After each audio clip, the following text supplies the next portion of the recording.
अस्सलाम वालेकुम स्टूडेंट्स। तो आज बेटा हम जो पढ़ने जा रहे हैं वो हमारे पास फर्स्ट ईयर का टॉपिक चैप्टर नंबर 1 एक्सरसाइज है, जिसमें हम इसकी 3 चीज़ें देखने जा रहे हैं। हमारे पास क्वेश्चन नंबर 1 है, that is a multiple choice question, दूसरा शॉर्ट आंसर क्वेश्चन और तीसरा लॉन्ग क्वेश्चन। तो हम सबसे पहले पहला शॉर्ट क्वेश्चन पढ़ते हैं, एमसीक्यूज पढ़ते हैं। तो इसमें है, what is the primary purpose of software development life cycle. तो बेटा ऑब्वियस सी बात है, जो सॉफ्टवेयर डेवलपमेंट लाइफ साइकिल है ये डिलीवर करता है high quality software with in a time and cost.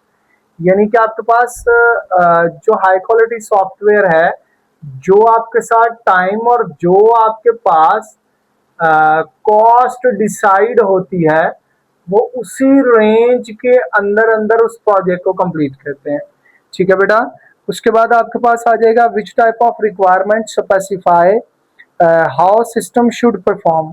तो बेटा जिसमें हमें बताना पड़े कि सिस्टम कैसे परफॉर्म करता है, ये हमारे पास बी ऑप्शन है।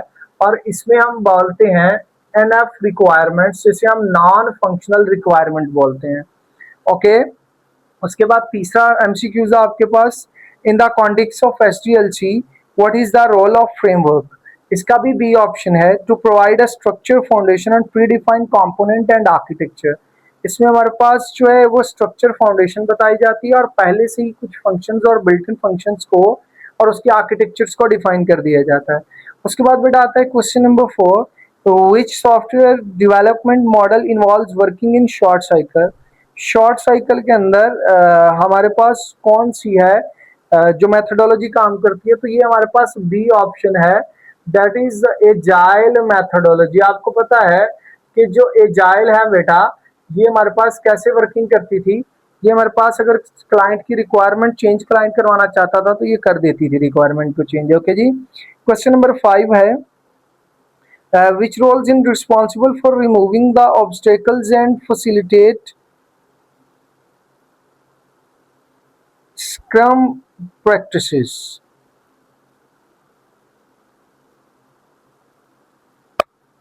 तो बेटा इसमें हमारे पास जो ऑप्शन है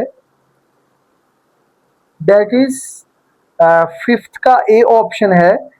तो इसमें ए ऑप्शन में ये क्या कहता है, प्रोडक्ट ऑनर। ओके जी। Which of the following is not benefit for DevOps. तो डेट इज क्वेश्चन नंबर 6 है, जिसका ऑप्शन है हमारे पास C, which is increase project creep. What is the crucial aspect of comprehensive project planning. 7th का है हमारे पास बी ऑप्शन है, that is deciding the project colour scheme, which is not influence a cost estimate of software project. तो 8वीं का हमारे पास सी ऑप्शन है, that is number of meeting held. What is the purpose of contingency fund in cost estimation। तो 9th का हमारे पास ए है, टू कवर अनएक्सपेक्टेड कॉस्ट। और 10th का which of the following is the purpose of use case diagram, that is B option है, which is to identify the document and systems functional requirement. अब बेटा आगे हमारे पास आ जाते हैं शॉर्ट क्वेश्चन। तो जो पहला शॉर्ट है उसमें आपने फंक्शनल और नॉन फंक्शनल रिक्वायरमेंट के बाद बताना है। तो बेटा देखें, अगर मैं आपको बताऊं कि फंक्शनल रिक्वायरमेंट्स क्या होती हैं, तो इसमें आपके पास यूजर को जो या क्लाइंट को जो एक सॉफ्टवेयर बनाना होता है, उसमें उसमें उसको जैसे यूजर नेम या पासवर्ड, सॉरी यूजर नेम या लॉगिन के लिए या साइन अप के लिए जो जो रिक्वायरमेंट चाहिए उसको हम फंक्शनल रिक्वायरमेंट बोलते हैं। और जो बेटा हमारे पास नॉन फंक्शनल्स होती हैं, ये हमारे पास क्या होती हैं, इसमें हमारे पास परफॉर्मेंस देखी जाती है। इसमें हम देखते हैं कि जो डाटा है वो इंटेगर है या नहीं है। इसमें हम सिक्योरिटी का ख्याल रखते हैं और इसमें हम सिस्टम की या सॉफ्टवेयर की स्पीड का ख्याल रखते हैं। उसके बाद है जी, explain why the testing phase is implement the development life cycle, two reason for its significance.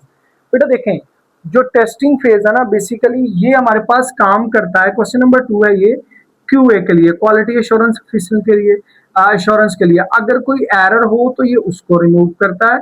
उसके बाद ये सिंगल सिंगल यूनिट की भी टेस्टिंग करता है, ये इंटीग्रेशन टेस्टिंग करता है, उसके बाद ये सिस्टम पूरे की सेटिंग करता है, और फिर ये इसको रियल वर्ल्ड में कॉन्फ़िगर भी करवाता है। तो ये सारा काम हमारे पास कौन करता है? ये सारा काम हमारे पास टेस्टिंग में हो रहा होता है। फिर आगे आ जाता है क्वेश्चन नंबर 4। इसमें हम आइडेंटिफाई करते हैं, सॉरी क्वेश्चन नंबर 5 है जी। इसमें हम purpose of use case diagram and software development देखेंगे कि हमारे पास क्या है। यूज केस डायग्राम अगर मैं आपको बताऊं तो इसमें हमारे पास एक्टर और क्लाइंट हम दोनों को देखते थे और दोनों को डिस्कस करते हैं कि एक्टर और क्लाइंट क्या होता है, एक्टर या सिस्टम क्या होता है, ये आपस में एक दूसरे के साथ कैसे कम्युनिकेट करते हैं। जैसे हमने लाइब्रेरियन देखा था कि हमारे पास यहाँ पे बुक जो थी वो बोरो की जा रही थी और बुक को रिटर्न किया जा रहा था। यहाँ पे एक स्टूडेंट था और दूसरा लाइब्रेरियन था। ये कैसे एक सिस्टम के साथ इंटरैक्ट करते हैं, हम इसकी बात करते थे। उसके बाद सीक्वेंस डायग्राम और एक्टिविटी डायग्राम हम देखते थे। तो सीक्वेंस डायग्राम में अगर आप देखें डायग्राम जाके, तो उसमें सबसे पहले आपके पास 4 बॉक्सेस थे, टॉय का, क्लॉथ्स का, और हमारे पास एक और बॉक्स था। आप इन तीनों को सेपरेट सेपरेट ओपन करते हैं, फिर सेपरेट सेपरेट इनमें चीजें रखते हैं, फिर इनको सेपरेटली क्या करते हैं, क्लोज करते हैं। तो ये एक सीक्वेंस के साथ चल रहा था। और एक्टिविटी डायग्राम में हम बेसिकली फ्लो चार्ट और ये वाली चीजें देखते हैं। उसके बाद बेटा जो अगली चीज हमारे पास आ जाएगी, that is the factory pattern. तो इसमें हमारे पास तीन पैटर्न्स को हम डिस्कस करते थे। सिंगलटन था, फैक्ट्री था, और एक तीसरा पैटर्न और था। तो अगर हम फैक्ट्री पैटर्न की बात करें तो उसमें एक चीज बता दी जाती है डिफरेंट क्लाइंट्स की तरफ से, और उस चीज को बल्क में बना दिया जाता है। बात समझ आ गई? और बेटा यहाँ पे जितने भी आपकी बुक में लॉन्ग क्वेश्चन है, मैं लॉन्ग क्वेश्चन को डिटेल से फर्स्ट ईयर में एक्सप्लेन नहीं करूंगा। आपने सिर्फ करना क्या है कि लॉन्ग क्वेश्चंस के लिए आपने हमारे जो चैप्टर नंबर 1 की प्ले लिस्ट है उसको जाके टॉपिक बाय टॉपिक देख लेना है। तो आपके जितने भी टॉपिक हैं वो सारे उसमें कवर हो जाएंगे। तो आपने करना क्या है कि लॉन्ग क्वेश्चन के लिए सिर्फ हमारी प्ले लिस्ट ओपन करनी है, और उसमें जितने भी टॉपिक डिस्क्राइब किए गए हैं वो अकॉर्डिंग टू सारे लॉन्ग क्वेश्चन है, आपने वैसे ही एज इट इज अपनी कॉपी के ऊपर लिख लेने हैं। तो आपका लॉन्ग क्वेश्चन हो जाएगा। आपको कहीं से बुक से किसी भी चीज से देखने की जरूरत नहीं है। आप सिर्फ इसी मटेरियल को बोर्ड में लिखाएंगे तो आपका पेपर हो जाएगा। तो बेटा ये हमारे पास एक्सरसाइज थी। आज के लिए इतना ही। हमारे साथ जुड़े रहने के लिए ईडीयू पाक को सब्सक्राइब करना मत भूलें। Thank you. Allah Hafiz.